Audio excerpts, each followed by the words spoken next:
Ahora que estamos en estos mundos del posmo y del neopuritanismo y del juzgarlo todo desde los parámetros del presente, lo cual es bastante aterrador. Por ejemplo, esta idea de, bueno, es que el tal señor que hizo universidades en el Reino Unido era racista. O Howard Phillips Lovecraft, el grandioso escritor, creador del relato materialista de terror, cuya influencia en la literatura, en toda la literatura del mundo, es hoy innegable, y Borges pasaba mucho por la influencia de Lovecraft. Es que Lovecraft era racista. Pues mira, sí. Y toda la gente de Nueva Inglaterra en 1930, todos eran racistas. Ay, pero es que tal persona tenía esclavos. Sí, Sócrates tenía esclavos, Aristóteles tenía esclavos, Terencio tenía esclavos. Si no tenías esclavos, ¿qué ibas a ponerte a trabajar tú? ¿Y a qué hora hacías poesía y filosofía? Tú podías hacer poesía y filosofía porque tenías esclavos que trabajaban por ti. Y podías hablar de la democracia porque tus esclavos podían trabajar por ti, y además en tu democracia tus esclavos no votaban. Bueno, pero es que fulano era un machista del copón. ¿Y de cuándo estás hablando? Pues del siglo XVII. En el siglo XVII todos eran machistas del copón, incluidas las mujeres. Por lo menos en ciertos países donde se creía, sin que hubiera demostración en contrario todavía, que la mujer era más frágil, más tonta, más ingenua, más lenta de entendimiento, más incapaz de abordar los grandes problemas de la vida, etcétera, etcétera. Todos eran así.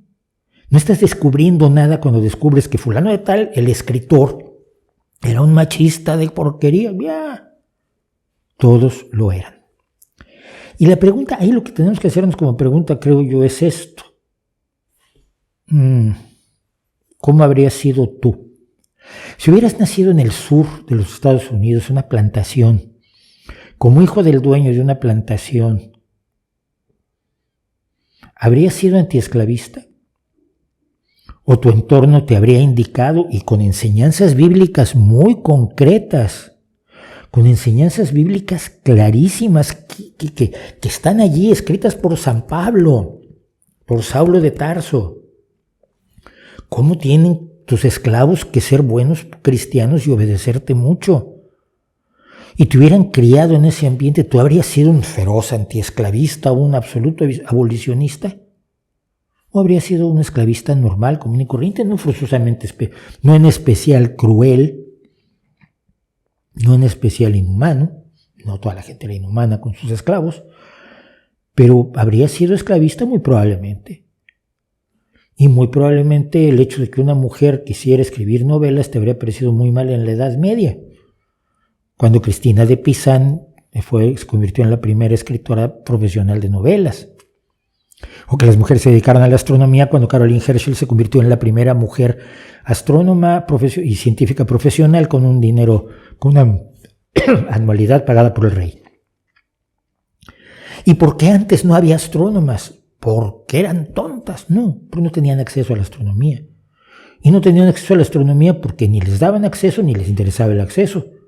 No les interesaba el acceso, salvo algunas, porque en general habían sido criadas de tal manera que no se fomentaba que les interesara el acceso a la astronomía. No puedes condenar a nadie porque haya sido resultado de su tiempo. Tú habrías sido, hombre o mujer que seas, habrías sido igual de machista y sexista si naces en el siglo XVI, XVII. Con pocas excepciones. Y habrías estado a favor de la pena de muerte, porque todo el mundo estaba a favor de la pena de muerte y todo el mundo pensaba que lo correcto como castigo era la pena de muerte. Tuvo que aparecer un ilustrado gordito italiano llamado Cesare Beccaria que dijo, oye, igual esto no es buena idea. Luego la idea se extendió y finalmente ahora todos somos enemigos de la pena de muerte. O no todos, que tengo yo muchos defensores de la pena de muerte en el vídeo que tengo sobre pena de muerte, pero la gran mayoría de nosotros estamos en contra de la pena de muerte, pero habríamos estado completamente a favor, y habríamos estado completamente a favor de las penas infamantes y de cortarle las narices a la gente, cortarle los dedos a la gente y de ponerlos en el cepo a que les echaran mierda en la cara sus propios ciudadanos, con ciudadanos para humillarlos y denigrarlos, y habríamos estado de acuerdo con la tortura para sacarle la verdad a los herejes y etcétera, etcétera.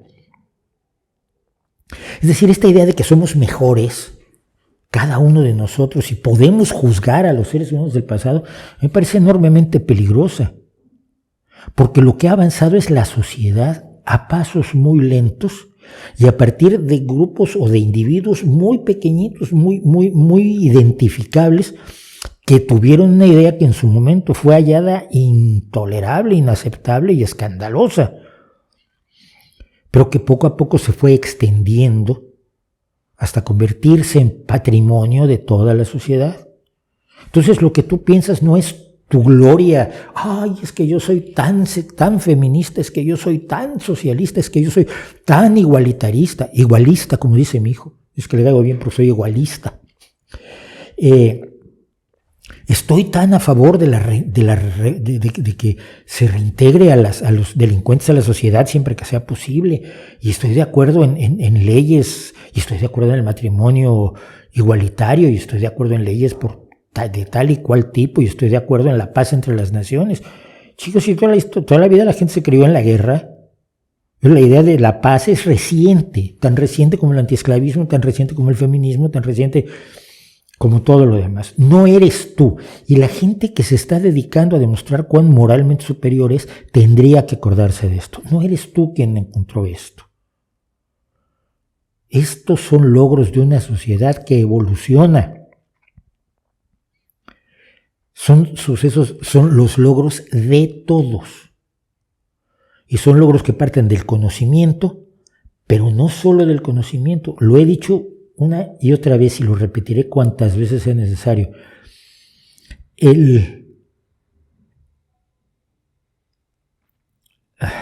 me fue. El progreso no es el conocimiento. El progreso es lo que hacemos con el conocimiento. Saber que las mujeres tienen las mismas capacidades intelectuales que los hombres es conocimiento. Cambiar las leyes para facilitarles el acceso, si lo quieren, a todas las mismas actividades intelectuales que los hombres, eso es progreso. Lo que hacemos con el conocimiento. El conocimiento de la biotecnología no es el progreso. El progreso es cuando aplicamos la biotecnología y le llevamos comida a la gente. No le llevamos comida, le llevamos la oportunidad de hacerse de su propia comida de manera digna. Entonces, cada vez que sienta uno de nosotros ganas de sentirse moralmente superior a aquellas personas del pasado y hay que reescribir Moby Dick porque la cacería de ballenas es horrorosa, o si no se puede reescribir Moby Dick porque es difícil reescribir Moby Dick quitándole el elemento de la cacería de ballenas, borrémoslo, saquémoslo de las bibliotecas y quemémoslo. Porque no somos capaces de entender que en el pasado, si para ganarnos la vida hubiéramos tenido que ser balleneros, hubiéramos sido balleneros y hubiéramos tratado de ser arponeros, que eran los que más dinero ganaban en las tripulaciones de barcos balleneros, cuyas canciones son hoy los sea shanties que tanto nos gustan. No puedes eliminar a Moby Dick, no puedes borrar el pasado. Puedes explicarlo, puedes contarlo. Antes sí. La caza de ballenas fue una cosa muy importante, fue una actividad económica de gran valor y bueno, no se daban cuenta de que había un problema al acabar con las ballenas y ahora que ya nos dimos cuenta ya no lo hacemos. Pero eso no hace menos dignos a los hombres que se mataron en las flotas balleneras en su momento, ¿no? Por poner solo un ejemplo. Así que, ¿cómo habrías sido tú si hubieras vivido en el pasado? Y si hubieras estado a favor de los sacrificios humanos, trata de no sentirte demasiado superior hoy a los aztecas que hacían esos sacrificios humanos. Muchas gracias. Hola, soy Mauricio José Schwartz, gracias por su visita. Para disfrutar más videos del Rey va desnudo y cosas que sabemos como estos, y para estar informado de nuestros estrenos y nuestros streamings, no olvide suscribirse y activar las notificaciones.